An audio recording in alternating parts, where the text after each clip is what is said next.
आज आपण अहिल्यानगर जिल्ह्यातील श्रामपूर या तालुक्याच्या ठिकाणी आहोत। श्रामपूर तालुक्यातील अर्थात श्रामपूर येथील MIDC मध्ये आपण आज पदार्पण केलेलं आहे। आज आपण एक नवीन विषय घेऊन आलेलो आहोत।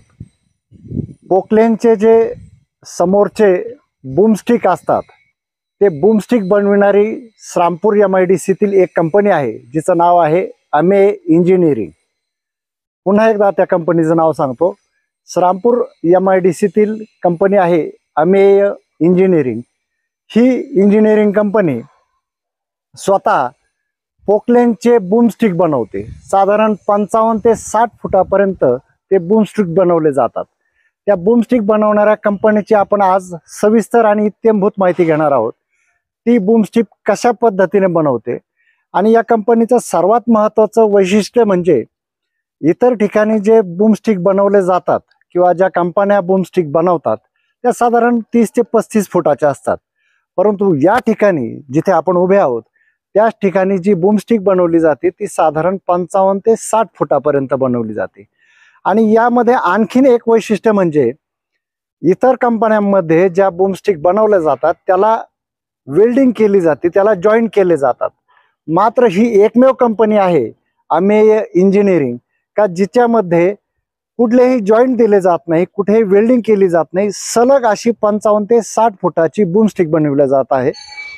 याच कंपनीचा आज आपण गोषवारा घेणार आहोत। हीच ती अमेय इंजिनिअरिंग कंपनी जिच्या गेटवर आपण आता सध्या उभे आहोत आणि या कंपनीमध्ये आता आपण आतमध्ये प्रवेश करणार आहोत।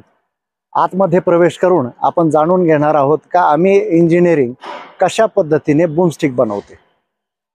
ते जे मालक आहेत प्रवीण विलासराव घोगरे, त्या प्रवीण घोगरे यांच्याशी आपण बातचीत करूया की अमेय इंजिनिअरिंग ही जी त्यांची कंपनी आहे त्या माध्यमातून ते कशा पद्धतीने बूमस्टिक बनवतात। आपण पाहू शकता ही त्यांच्या मागे जी आहे ही अशी लांब सडक बनवलेली पोकलेनची जी बूमस्टिक आहे याला बूमस्टिक म्हणतात। या बूमस्टिकच्या माध्यमातून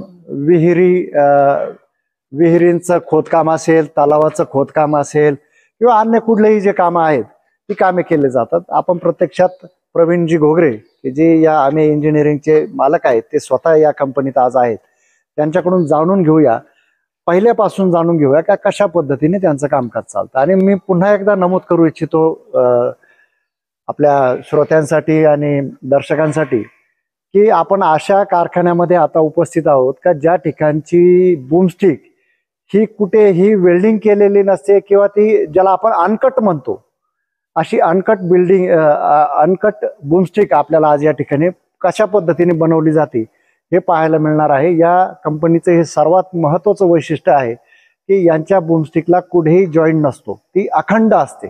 जाणून घेऊया। प्रवीण घोगरे, आपलं आमच्या या चॅनलमध्ये स्वागत आहे।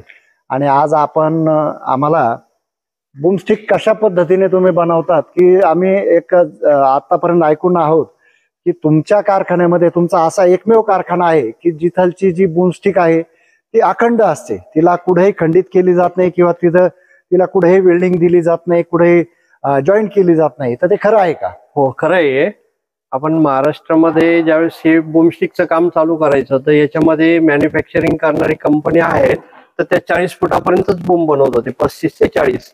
तर याच्या व्यतिरिक्त वेगळं काहीतरी करावे आणि विदाऊट जॉईंट करावे म्हणून आम्ही त्यासाठी काहीतरी धडपड करायचा प्रयत्न केला। त्याच्यामध्ये माझे स्टाफ मेंबरनी मला खूप मोठं सहकार्य केलं। जिथे कुणी पूर्वी काही बनवलेलं असेल त्याचा थोडासा आढावा घेतला तर त्या साधारण 200 तासानंतर क्रॅक जाणं किंवा एक विहीर चालू असतानाच तुकडा पडणं हे सगळे प्रॉब्लेम आले। काही काहींना तेवढ्या खोली 50 फूट खोल नाही निघणं, 40 फुटापर्यंत 46 फुटापर्यंतच काम होणं। मग आम्ही त्याचा सगळा आढावा घेतल्यानंतर आपण बनवायचं ठरवलं।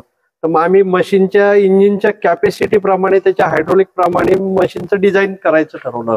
तर पूर्वीचं त्याचं जे शॉर्ट बूम होतं त्याच्या वजनात आपण लॉंग बूम बनवायचं, पण वजन पण वाढलं नाही पाहिजे। शॉर्ट बूम बनवली जायची पूर्वीची ती किती फुटापर्यंत असायची? ती कंपनीची जी आहे ना ते 10 ते 15 फुटापर्यंतच काम करते। आणि तिचं वजन किती असायचं? तिचं वजन साधारण 5.5 टनापर्यंत, पूर्ण सगळा सेट जो पाहिला तो 5.5 टनापर्यंत वेट जातो। आणि आता ही जी तुम्ही आणि आपण जे मॅन्युफॅक्चरिंग केलेलं आहे याचं वजन आहे ना 5 टन 200 पर्यंत आपण मेंटेन केलं. तेवढंच साधारण तेवढंच वजन आहे. त्यामुळे त्या मशीनच्या स्विंग बिअरिंग वर किंवा इतर पार्टवर कुठेही त्याचा लोड येत नाही आणि डिस्टर्ब होत नाही.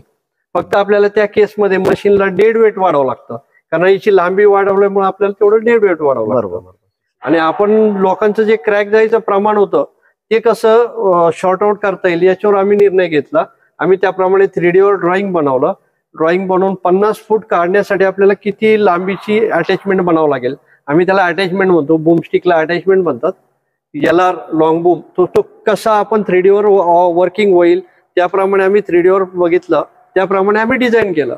पण हे डिझाईन करताना आपण तो एक प्रायोरिटी बेस धरला की याला कुठेही जॉईंट घ्यायचा नाही. आणि जॉईंट न घेता आम्ही ते बनवायला सुरुवात केली. आज 7 वर्ष झाले आमचे. कमीत कमी आता ह्या मशीनला पूर्वी कोणी ब्रेकर लावत नाही, पण ह्या मशीनला आम्ही ब्रेकरच्या लाईन टाकून आहे ना आता ब्रेकरवर चालू आहे. साधारण 2800 ते 2000 घंटे झाले, अजून क्रॅकचं प्रमाण 0 आहे. 4-4, 5-5 वर्ष झाले, लोकांचे रिपोर्ट पण चांगले आले.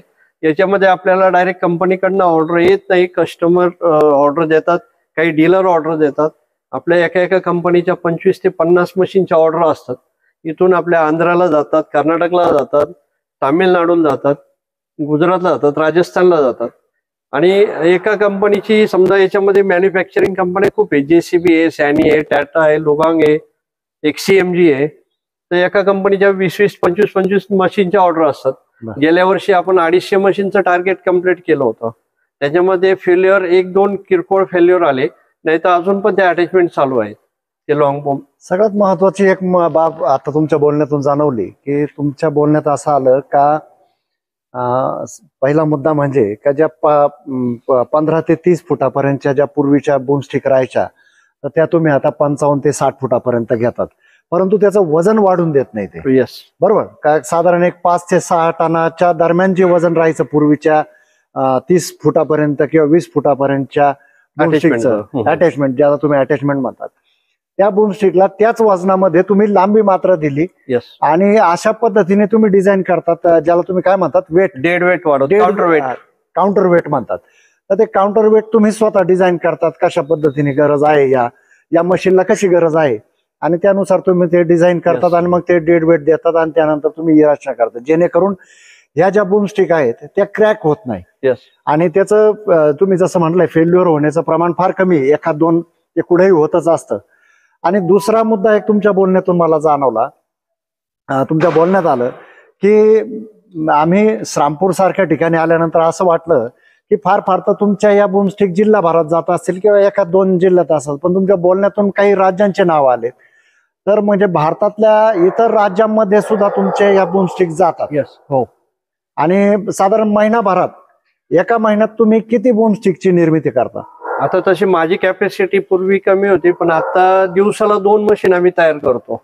दिवसाला 2 तयार होतात. बापरे. आपल्या इथे पूर्ण स्टीम वर्क आहे, माझे स्टाफ मेंबर तेवढे, आपण कॉन्ट्रॅक्ट बेस केलेली आहे, त्यामुळे लेबर पण आपल्याला डेली तसं होतं. आणि कलर मारून फिनिश करून डेली 2 मशीन आपण बाहेर काढतो. किती स्टाफ आहे? सगळा टोटल स्टाफ किती तुमचा? तसं आमचा इंजिनिअरिंग स्टाफ आम्ही 5 जण आहे, बाकी सगळं आपण कॉन्ट्रॅक्ट बेसवर केलं. प्रत्येकाला सेपरेट डिपार्टमेंट दिलेलं आहे. त्यामुळे ते त्याचे प्रत्येक जण, एक जण बूम बनवतो, एक स्टिक बनवतो, एक काउंटर वेट वाढवतो, एक जण असेंब्लीला जातो, त्याप्रमाणे प्रोसेस होते. म्हणजे ही सायकल पद्धत आहे. बरोबर. आणि ह्या ज्या बूमस्टिक बनवल्या जातात, या बूमस्टिक नंतर तुम्ही डिस्ट्रीब्युटरला देतात, रिटेलरला देतात, कशी सेलिंग कशी राहते? डायरेक्ट काही कस्टमर आहेत ना, म्हणजे आपण एखाद्याला दिलं, मोनोपॉली झालेली आहे, कोणी कोणाला सांगतो पण तिथे बनवलं, त्यांची गॅरंटी चांगली आहे, मशीन पण चांगलं चालतं, खोली पण चांगली निघती, मग ते कस्टमर एकमेकाला सायकल सांगून येणं ऑटोमॅटिक माझ्याकडे जॉईन झाले. त्याच्यानंतर कंपन्या यायला लागल्या, कंपन्यांना आपला रिपोर्ट चांगला गेला, त्यामुळे कंपन्या आपल्याला जॉईन झाल्या. पूर्वी कंपन्या नव्हत्या आपल्याकडे. म्हणजे ग्राहकांचा भरोसा तुमच्यावर आतापर्यंत विश्वास निर्माण झाला, आणि तो भरोसा आल्यानंतर मग माउथ पब्लिसिटीतून हे कंपन्यांपर्यंत गेलंय की आम्ही इंजिनिअरिंग मध्ये जे बनवलेलं प्रोडक्ट आहे, ज्याला आपण बूमस्टिक म्हणतो किंवा तुम्ही त्याला अटॅचमेंट म्हणतात, तर हे एक टिकाऊ आहे, टिकाऊ ज्याला दणकट म्हणतो आपण, ते आहे. म्हणूनच तुमची आता त्याची व्याप्ती वाढायला लागलेली आहे. आणि तुम्ही सांगताय का दिवसाला तुम्ही 2 मशीन बनवता, म्हणजे हे फार झालं.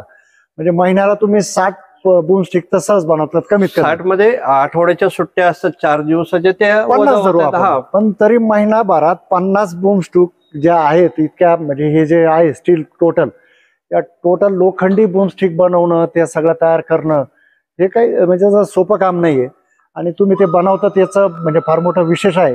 तर आपल्याला या ठिकाणी जाणून घ्यायचं आहे कशा पद्धतीने यांचं कामकाज होतं.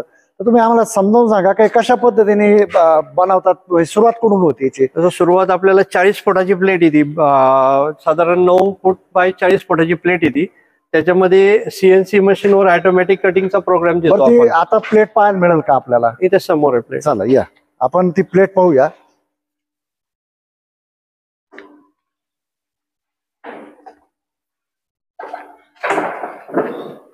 हा हा थोडक्यात ही जी झाली ही प्लेट झाली. हो, ही आपल्याला आलेली लोखंडी प्लेट. हो, बरोबर. याच्यात पण स्पेशल ग्रेडचं मटेरियल असतं. बाकीचे लोक जे बनवतात ते MS मध्ये बनवतात. आपण जे बनवतो ना हे E350C मध्ये बनवतो. म्हणजे हे स्पेशल ग्रेडचं मटेरियल आहे. याच्यात व्हायब्रेशन सहन करण्याची ताकद जास्त आहे. असं असं असं आणि त्याला वेल्डिंगची प्रोसेस पण आहे, कटिंगची प्रोसेस आहे. हे ओव्हरहीट झालं तर क्रॅक जायचं प्रमाण वाढतं. म्हणून आपण काय केलं त्याला ऑटोमॅटिक मशीनवर कटिंग करतो. त्याला कॅम्प्युटराइज प्रोग्राम देतो. इथं समोर मशीनवर कट होतो. या बरोबर. म्हणजे ती जी प्लेट आहे ती ह्या बेडवर ठेवून आपण हिच्या मशीनला प्रोग्राम दिला जातो. बरोबर, त्या मशीनला प्रोग्राम दिला जातो.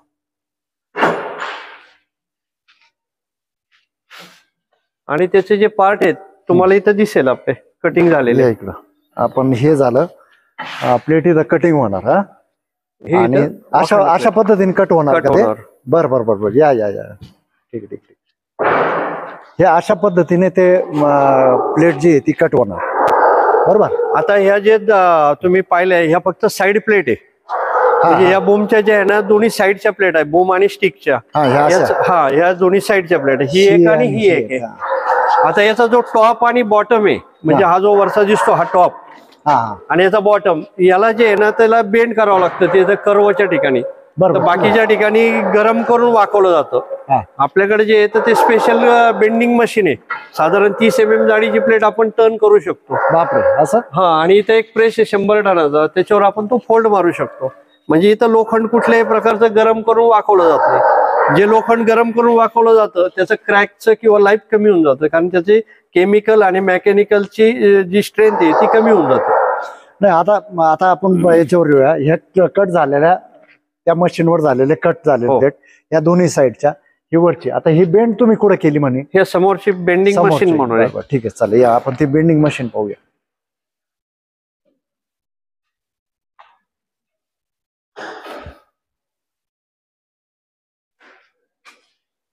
हा या ठिकाणी बेंड केलं जातं.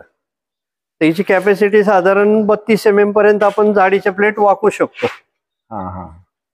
या मशीनवर पाहिजे तो आकार आपण देऊ शकतो. असं असं. याच्यानंतर मग तो फिटमेंटला घेतला जातो. आणि इथं जे काही फोल्ड असतात ज्याला टर्न नसतो, राऊंड नाहीये पण हा फोल्ड आहे, तर हा फोल्ड आपण समोरचा जो प्रेस आहे त्याच्यावर तो फोल्ड मारला जातो. म्हणजे लोखंड हा गरम होत नाही. लोखंड गरम नाही करायचं, तसंच त्याला या मशीनद्वारे आपण त्याला कर द्यायचं, आपण वळण द्यायचं त्याला, किंवा ज्याला वाक द्यायला म्हणतात. बरोबर, वाक दिला. बरं, मग आता हे झालं. त्याचं जे व्हायब्रेशन किंवा जिथं लोड येतो ना त्याप्रमाणे आतल्या बाजूला आपण त्याचं पॅडिंग करतो. म्हणजे आतल्या बाजूला जे पॅडिंग वगैरे केलेलं आहे तर ती स्ट्रेंथ तेवढी राहावं. जिथे जिथे लोड येतो तिथे तिथे आपण इन साइडला आहे ना तेवढा लोड हे केलेला आहे. बरोबर. आणि सेकंड ज्याला ते जिथं फिटमेंटला जे बेरिंग हाऊसिंग म्हणतो आपण त्याला, हे सगळे ना EN19 मध्ये स्पेशल ग्रेड मध्ये बनवलेलं आहे. आणि याची वेल्डिंगची प्रोसेस वेगळी आहे. याला बुश स्पेशल क्वालिटीचे आहे आणि त्या बुशला लॉक सिस्टीम पण आहे. हे असं अखंड मध्ये कुणी बनवते बुश पण हे सगळे तुकड्यामध्येच बनवतात. आपल्याकडे जे ना जेवढे बुश फिटिंग वगैरे जेवढं आहे सगळं बिना जॉईंट वन पीस. म्हणजे इथं समोर तुम्हाला स्टॉकला दिसेल. हे त्याचे याला काय म्हणतात? बेरिंग. हे बेरिंग हाऊसिंग म्हणतो आपण त्याला. बरोबर. हे अखंड आहे. म्हणजे इतर ठिकाणून जे आता ते कट असतात किंवा त्याला आहे ना मटेरियलच्या ग्रेडवर पण डिफेक्ट असतो.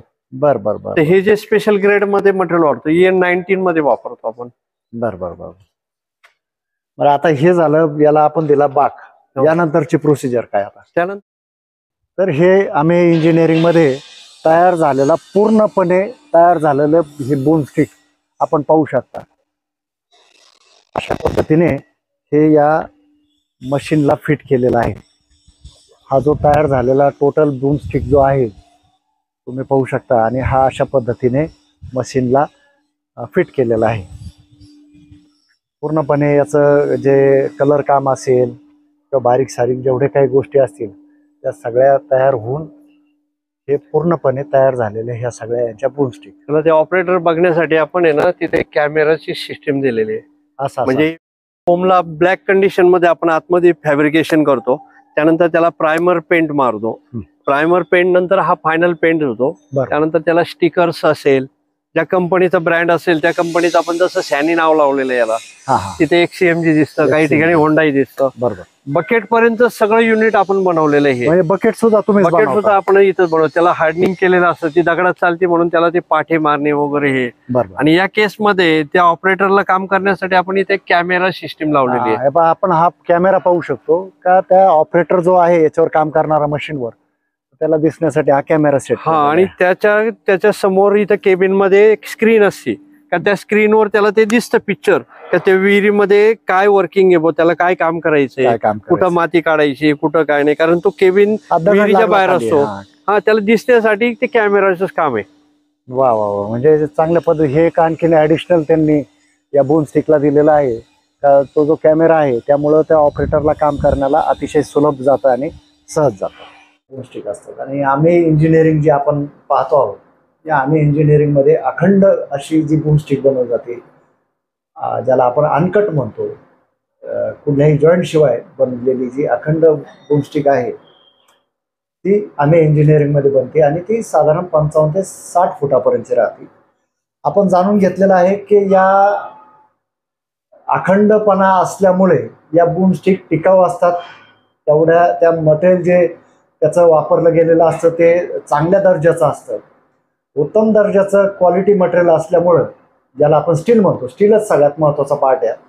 तर स्टील अतिशय क्वालिटी असल्यामुळे त्याचा टिकाऊपणा जास्त असतो, फेल्युअर फार कमी येतो. आता आपण या कंपनीचे जे मालक आहेत प्रवीण विलासराव घोगरे, हे तसे मूळचे कोल्हार खुर्दचे, राहुरी तालुक्यातील कोल्हार खुर्द येथील हे प्रवीण घोगरे. आणि त्यांच्याकडूनच त्यांची थोडक्यात कहाणी जाणून घेऊया. आपल्याला या व्यवसायात ते कसे आले आणि काय आले. तर प्रवीणजी, तुमचं आमच्या चॅनलमध्ये पुन्हा एकदा स्वागत आहे. आणि साधारण किती वर्षापासून तुम्ही या व्यवसायात आहात? साहेब, मी इंजिनिअरिंग डिप्लोमा झालेला आहे माझा. त्यानंतर मी क्रिस्टल इंजिनियर्स म्हणून एक कंपनी होती, तिथे सर्व्हिस करत होतो. तिथे साधारण 25 वर्ष मी सर्व्हिस केली. त्यानंतर माझ्या मनात आलं आपलं स्वतःचं काहीतरी कंपनी असावी, करावं, म्हणून मी त्या 2014 मध्ये स्वतःचा प्लॉट घेतला MIDC एरियामध्ये, श्रीरामपूर MIDC मध्ये. आपण आता जिथे आहोत तो स्वतःचा प्लॉट पहिला घेतला, M52 म्हणून आहे, तिथे प्लॉट घेतला, शेड उभा केला. त्यानंतर मी शुगर फॅक्टरीचे जॉब चालू केले. साखर कारखान्याला जे व्हेसल्स किंवा टँक लागतात त्या बनवायला सुरुवात केली. त्याच्यामध्ये पण मला बरेचसे फेल्युअर्स आले.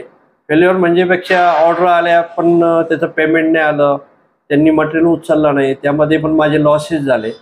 मग आम्ही त्या पिरियडमध्ये ते लॉसेस कसे भरता येईल त्याप्रमाणे वेगवेगळे कामं करत गेलो. कोणाचे स्ट्रक्चरचे कामं असेल, पुढे वेगवेगळे फॅक्टरी बिल्डिंग असेल त्या बनवायला, त्याचं डिस्पॅच केलं. त्यानंतर आम्हाला नोएडाची एक कंपनी एक्झॅक्ट म्हणून, जी पूर्ण शुगर प्लांटची ऑर्डर घेते, त्यांचे कामं आम्हाला आले. आम्ही ते कामं इथून एक्सपोर्ट पण केले.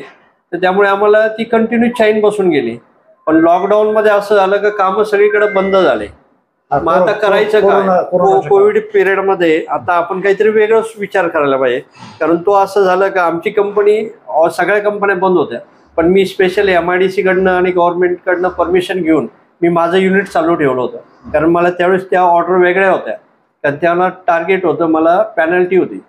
मग ते करत असताना मी म्हटलं आपलं स्वतःचं काहीतरी एक प्रॉडक्ट असावं, काहीतरी वेगळं करावं. तर काही माझे मित्र कंपनी किंवा मशीनवाले मला म्हणाले, साहेब तुमचं एवढं मोठं सेटअप आहे, तुम्ही बी मेकॅनिकल इंजिनियर आहे, तर आम्हाला एक पोकलेन मशीनला जे विहीर खोदण्यासाठी लोक बनवतात तर ते इथं जवळपास सोय नाहीये, आणि असेल तर ते बनवून जर आणलं तर त्याचं क्रॅकचं प्रमाण जास्त आहे, आणि ते लोक परत आमच्या कंपनीत घेऊन या म्हणतात रिपेअरिंगला. तर रिपेअरिंगला नेणं आणणं आणि हे मशीनसाठी खूप मोठा ट्रेलर लागतो, तर वाहतूक पण परवडेबल नाही आहे त्यांना. त्यामुळे त्यांनी आम्हाला सांगितलं, साहेब तुम्ही याच्यातनं काहीतरी डेव्हलप करा. मग आम्ही सहज सिरियसली घेऊ नाही घेऊ असं चर्चा करता करता मी आणि माझ्या इंजिनियरने थोडंसं विचार केला, करू आपण प्रयत्न, पण करताना आपण थोडंसं वेगळं करू. मग आम्ही ज्यांनी ज्यांनी बनवलेले असेल, त्यांचे फेल्युअर असेल, त्या थोड्या स्टडी केल्या, व्हिजिट केल्या. का बरं क्रॅक जातं, याचं प्रॉब्लेम काय आणि याचं वर्किंग काय. आता हे लॉंग बूम आम्हाला सगळं नवीनच होतं, आम्ही त्यात कधी पडलेलोच नव्हतो. मग आम्ही 1-2 मशीनच्या साईट व्हिजिटला गेलो.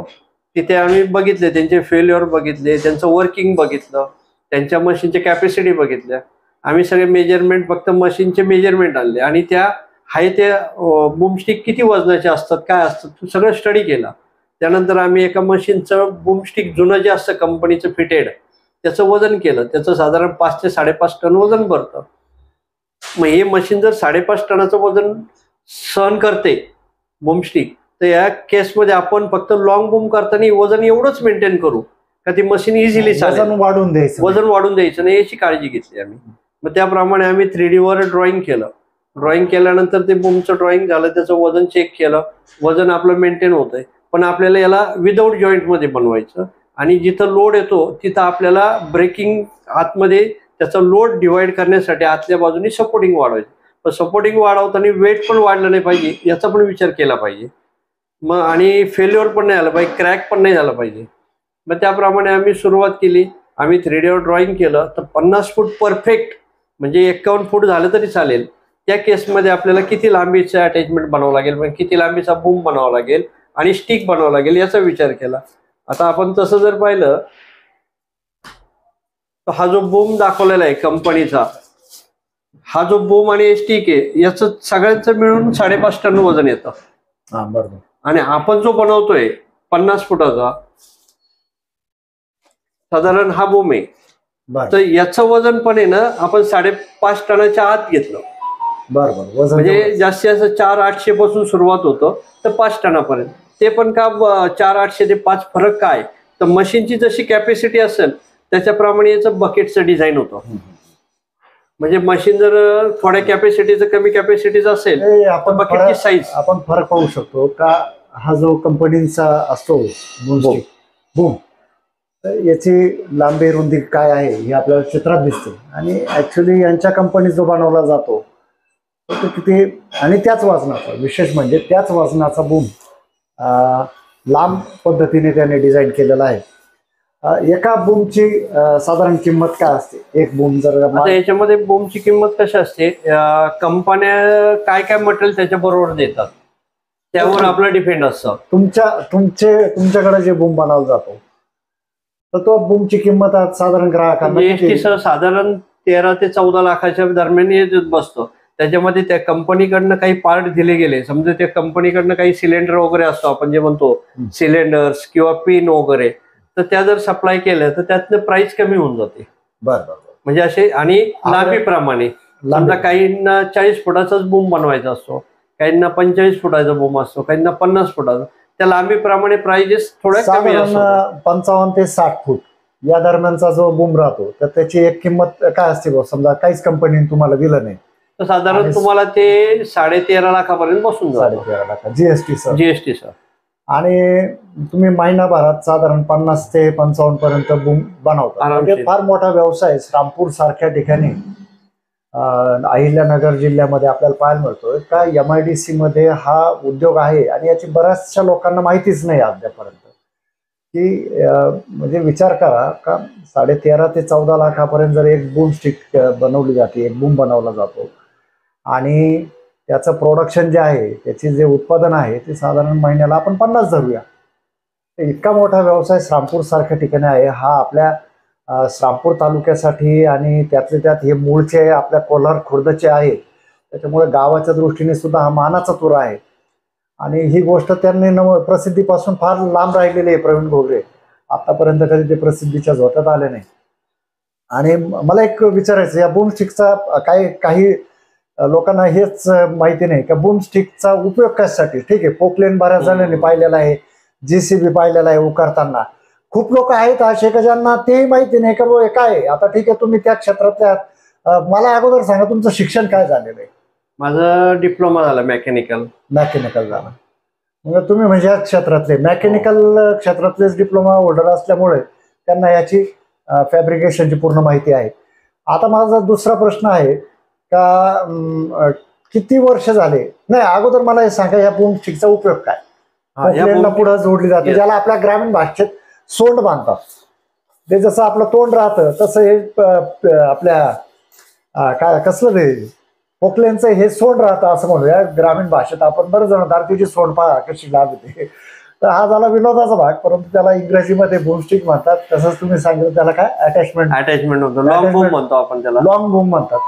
तर आपल्याला हे बूम जरा जास्त सोपं जाईल असं मला वाटतं दर्शकांसाठी. तर याचा उपयोग कशासाठी होतो. आता पहिली गोष्ट सांगतो, कंपनी जी बनवत होती याचा जो उपयोग होता हा रोडच्या कामासाठी. रोड बनवायचे, रोडची खोदाई असेल किंवा पाईपलाईन असेल, या किरकोळ कामासाठीच, लेवलिंग असेल त्या कामासाठी व्हायची. पण आता पूर्वी जे आपण विहीर खोदायला जे लोक मॅन्युअली विहीर खोदायची किंवा यारी लावून खोदायची, तर ती विहीर खोदायला साधारण 1 वर्ष 6 महिने हे साधारण एवढे पिरियड जायचे का ती विहीर होत नसायची. आणि पुढे खाली हार्ड लागल्यानंतर काम बंद व्हायचं किंवा लेबर काम करायला टाळायला लागले. तर मग याच्यावर सबस्टिट्यूट म्हणून काय करायला पाहिजे, शेततळं करायला. शेततळं करताना काय होतं, माती खूप लांबवर वरती हाईटवर टाकावं लागते. आणि विहिरीतनं वरती मटेरियल आणायला पूर्वी यारी होती, तर यारीचं फेल्युअर जास्त व्हायचं. वायर तुटणं, खाली लेबरच्या अंगावर दगड पडणं किंवा दगड ऑटोमॅटिक पडणं, विहीर ढसाळणं, हे प्रकार जास्त व्हायचे.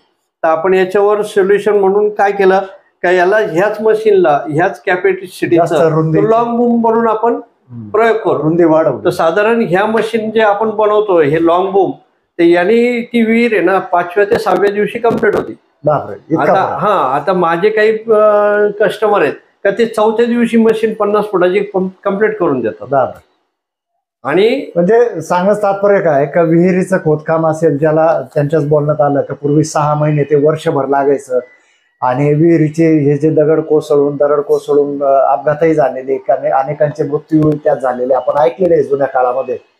तर आता अत्याधुनिक तंत्रज्ञानाच्या माध्यमातून त्यांनी लॉंग बूम बनवल्यामुळे शेततळ्याचं काम असेल, साठवण तलावाचं काम असेल, विहिरी खोदण्याचं काम असेल, पाईपलाईन असतील, रस्ते खोदाईचे काम असतील, हे सगळे कामासाठी या बूमस्टिकचा वापर केला जातो.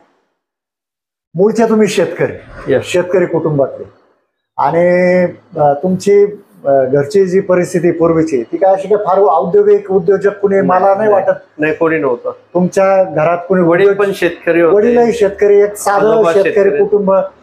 कोलार खुर्द एक छोटंसं गाव, त्या खेडेगावामध्ये शेतकरी कुटुंब, आणि असं उद्योग व्यवसायात पडण्याचं काही नाही. पण अचानक तुम्ही श्रामपूरला, किती वर्षापूर्वी श्रामपूरला आले. श्रीरामपूरला येऊन मी आज 20 वर्ष झाले मला.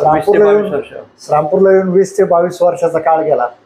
आणि बूमस्टिक प्रत्यक्षात तुम्ही बनवायला लागले कोविड पासून. म्हणजे एक साधारण 5 ते 7 वर्ष होती. 5 ते 7 वर्षापासून बूमस्टिक या व्यवसायामध्ये प्रवीण घोगरेंनी अतिशय चांगल्या पद्धतीने काम चाललेलं आहे.